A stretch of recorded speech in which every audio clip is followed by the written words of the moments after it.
You've seen it 1,000 times. Two steely-eyed figures facing off on a dusty street, the sun beaten down. Silence hangs heavy in the air, broken only by the jingle of spurs or a nervous cough from somewhere in the shadows. Then, in a flash of hands too quick to see, 6 shooters roar and 1 man falls. The quick-draw duel. It's the heart of the Hollywood Western, a symbol of rugged justice and frontier skill. But what if I told you that this iconic showdown, the scene that defined a whole genre of movies, is almost entirely a myth, a carefully crafted lie that Hollywood has been selling us for generations? Today, we're pulling back the curtain on Hollywood's #1 lie. We'll look at what those movie duels got wrong, what real gunfights in the Old West were actually like, and how this exciting but false story came to be. If you enjoy uncovering the real history behind the legends of the Old West, go ahead and give this video a thumbs up, subscribe to our channel, and ring that notification bell so you don't miss out on our next journey into the past. Part 1. Hollywood's favorite scene, the quick draw we all know. When we think of a Western, that quick draw duel is probably the first thing that comes to mind. It's a powerful image, but it's built on a whole lot of fiction. Hollywood created a kind of ballet of violence with rules and moves that look great on screen but have very little to do with reality. Think about the usual setup. It's almost always on a deserted main street, often at high noon. This makes for a dramatic picture with no shadows to hide in, just pure stark confrontation. The vast, empty landscape often shown in the background adds to this feeling of isolation and the harshness of the frontier. Then there's the stance. The two opponents face each other, perfectly still, sometimes for what feels like forever. The camera might zoom in on their eyes, or a hand twitching near a gun, all to build that unbearable suspense. This long, tense wait is pure Hollywood. And then, the draw itself. It's shown as lightning fast, a blur of motion. Being the fastest gun in the West is what makes the hero a hero, or the villain so dangerous. We often see the hero let the bad guy draw first, only to still outdraw and outshoot him. This makes the hero seem not only faster, but also morally better, like he's only defending himself. It paints a very clear picture of good versus evil. And the shooting? Hollywood gunslingers almost never miss. They hit targets from the hip or even shoot guns out of their opponent's hand. This kind of accuracy, especially when drawn and firing that quickly, just isn't realistic. Even the gear is often wrong. That low-slung holster tied down to the thigh, the buscadero rig. It looks cool, but historians call it a Hollywood anachronism. It was developed much later, mostly for the movies. That tie-down was a movie invention to keep the holster from flying up during those exaggeratedly fast draws. While the guns themselves, like the Colt Peacemaker, are often correct for the period, the way they're used, fanning the hammer for rapid fire or deadly accurate hip shooting, is usually stretched way beyond what was practical or even possible. These are all parts of a package designed to sell the illusion of the quick draw. Part 2. The real deal. What gunfights were actually like. So if the Hollywood quick draw wasn't real, what was the truth about gunfights in the Old West? Well, the first thing to know is that those formal face-to-face duels on Main Street were incredibly rare. Most history experts agree that only a tiny number of gunfights ever looked anything like what we see in the movies. Violence was definitely a part of life on the frontier. One estimate says around 20,000 men were killed by gunshots between 1866 and 1900, but these deaths usually didn't happen in a prearranged stylized duel. Most often, gun violence erupted suddenly and messily. Think drunken brawls in saloons, arguments over cards that got out of hand, or cold-blooded ambushes. Getting shot in the back or taken by surprise was far more common than facing an opponent in a fair fight. Real gunfights were usually chaotic. They often involved several people, lots of confusion, and everyone scrambling for cover, not standing out in the open. In fact, many frontier towns like Dodge City and Tombstone actually had laws against carrying firearms within the town limits to try and cut down on this kind of violence. Now, there was something called the Code Duello, which was a very formal European system for gentlemen to settle affairs of honor with swords or pistols, with strict rules. But by the time of the Old West, this was pretty much gone in America. What did exist was a more informal code of the West. This unwritten code generally said a man should only use his gun to defend his life or his honor, and only if his opponent was also armed. If witnesses said those things were true, especially that the other guy started it, a jury in the West might not convict the shooter. This code could make some killing seem like self-defense, but it wasn't a set of rules for a fancy duel. Most arguments were settled more directly or exploded into violence without any ceremony. Part 3. Famous gunfights. Separating myth from history. Even the most famous gunfights of the Old West didn't look much like the Hollywood version. Let's take a couple of examples. The shootout between Wild Bill Hickok and Davis Tutt in Springfield, Missouri, back in 1865, is one of the very few events that kinda sorta resembled a movie duel. After an argument, they agreed to meet. They faced each other across the town square, about 75 yards apart. Reports say Tutt drew first and fired a wild shot. Hickok, known for being cool-headed, calmly aimed his pistol and shot Tutt, who died. Hickok was cleared of manslaughter, with the jury saying he acted in self-defense under that code of the West. But the very fact that this fight was so unusual is probably why it became so famous. It was an exception, not the rule. And it's worth remembering that Hickok himself died 11 years later when he was shot in the back of the head during a card game, a much more typical example of frontier violence. Then there's probably the most famous gunfight of all, the gunfight at the OK Corral in Tombstone, Arizona, in 1881. Despite its name, it wasn't a classic quick-draw duel between two men. It was a messy, close-quarters fight that lasted about 30 seconds. It happened in a vacant lot near the corral, not in it. On one side were the Earp brothers, Virgil, Morgan, and Wyatt, along with Doc Holliday. Against them were members of the Clanton-McClory gang. There was confusion about who fired first, and it ended with 3 men dead and several others wounded. This was a chaotic brawl, a world away from the clean one-on-one duels we see in movies. There are many other recorded gunfights from the Old West, stemming from feuds, clashes between outlaws and lawmen, and other violent encounters. Very few of them were prearranged duels. They were brutal, unpredictable, and often resulted in innocent bystanders getting hurt or killed, underlining just how messy real violence was. Part 4. The Tools of the Trade. Guns and gear of the Old West. Let's talk about the guns themselves and the gear that went with them. Hollywood often gets this wrong too, or at least exaggerates how they were used. The most common revolvers of the era were guns like the Colt Single-Action Army, also known as the Peacemaker.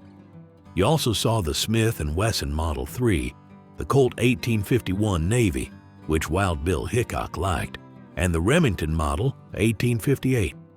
A key thing about these guns was their single-action mechanism.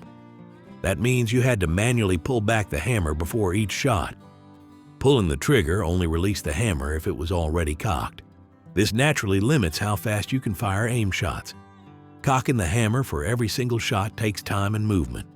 This mechanical reality makes those Hollywood scenes where guys fire multiple perfectly aimed shots in a split second pretty much impossible.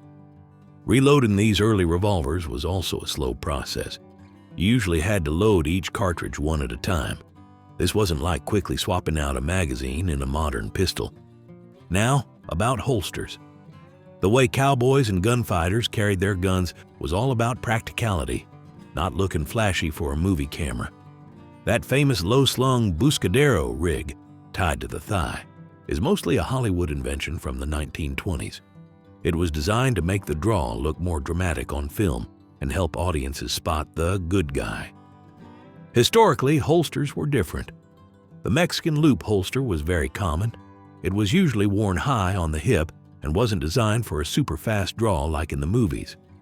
The Slim Jim holster was another style, more contoured to the gun, also worn on the belt. Some men, like Wild Bill Hickok, wore their holsters with the gun butt facing forward. This allowed for a cavalry draw across the body. Other ways to carry a gun included saddle holsters or just tucking it into a waistband or pocket. Most firearms experts and historians agree that a pistol worn higher on the waist, like with a Mexican loop or Slim Jim holster, actually allows for a more efficient and often faster draw into action than a low-slung rig. Part 5. Speed versus skill, what really mattered. So, was being the fastest gun in the West the key to survival? Not really. What real gunfighters of the Old West valued most were things like accuracy, a steady aim, and keeping your cool under pressure. There's an old saying, fast is fine, accurate is final. And that pretty much sums it up. Think about human reaction time. Just to see a threat and start to react takes about a quarter of a second for most people.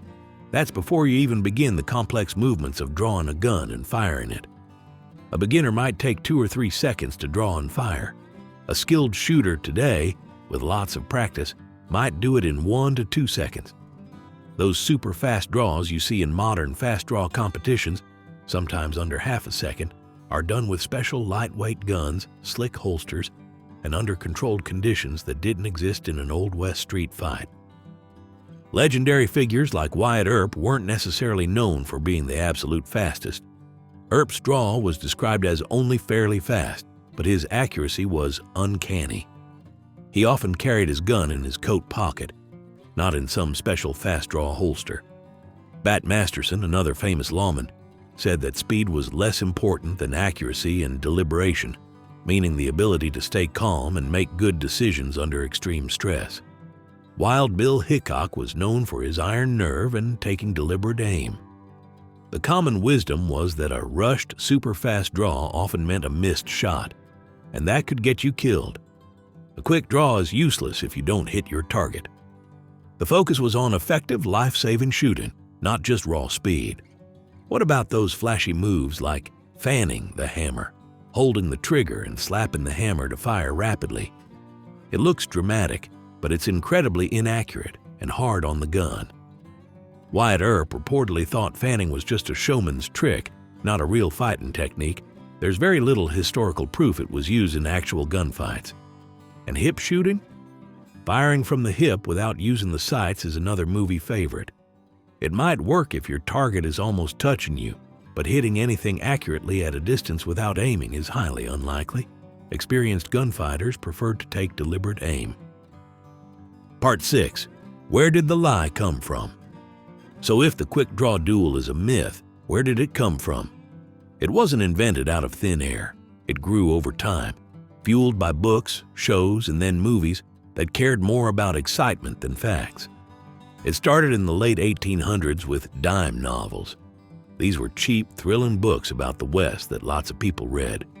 They exaggerated gunfights, making them super dramatic, and turned cowboys and lawmen into heroes with amazing shooting skills, including the quick draw. These stories were popular because they were sensational, and they created an appetite for over-the-top Western tales. Then came the Wild West shows like Buffalo Bill Cody's famous extravaganzas. These shows brought the dime novel fantasies to life with live performances of riding, roping, and, importantly, shooting exhibitions. They focused on speed and trick shooting for entertainment, making the skills of Western figures seem even more amazing. These shows made the exaggerated skills look real to audiences. When movies came along, they jumped right on these popular Western stories. An early film called The Great Train Robbery, made in 1903, was a huge hit and helped set the stage for the Western movie genre. It was full of action and dramatic gun use. That famous last shot, where a gunman fires right at the audience, made the firearm a central, thrilling part of the Western story. As movies got more popular, especially silent Westerns and early talkies, the quick draw duel became a standard scene. Filmmakers even invented things like that low-slung buscadero holster in the early 1920s specifically to make the fast draw look better on screen and to help audiences quickly identify the hero. This shows Hollywood was actively building the myth, not just misremembering history. Even the word gunslinger, which we automatically connect with quick draw heroes, wasn't really used much during the actual Old West period. Back then, they used terms like shootist, badman, or pistolier. The gunslinger image, tied so closely to the quick draw, became popular later, mostly thanks to fiction and movies. Each type of entertainment built on the exaggerations of the ones before it, all because sensational stories sold tickets and books. So, that iconic image of the quick draw duel, the lonely figures on a dusty street, hands blurring as they reach for their guns, it's a powerful piece of filmmaking. But it's not history. It's a myth, born from sensational stories and Hollywood magic. Real gunfights in the Old West were rarely formal duels. They were more often sudden, chaotic, and brutal. Accuracy and a cool head were valued far more than just raw speed. The gear, the techniques, the whole setup of the cinematic duel, it's mostly fiction. But why do we still love this myth so much?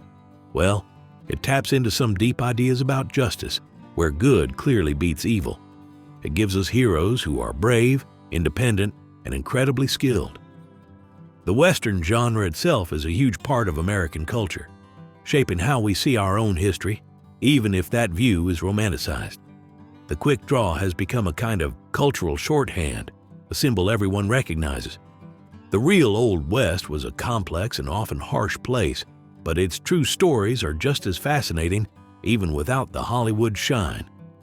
Understanding the myth helps us appreciate both the art of storytelling and the real history behind the legends. Thank you for joining us on this look behind Hollywood's #1 lie. We hope you found it interesting. Don't forget to like this video, subscribe for more deep dives into history, and hit that notification bell. Now, we'd love to hear from you. What's your favorite Western movie, and does knowing the truth about quick draws change how you see it? Let us know in the comments below.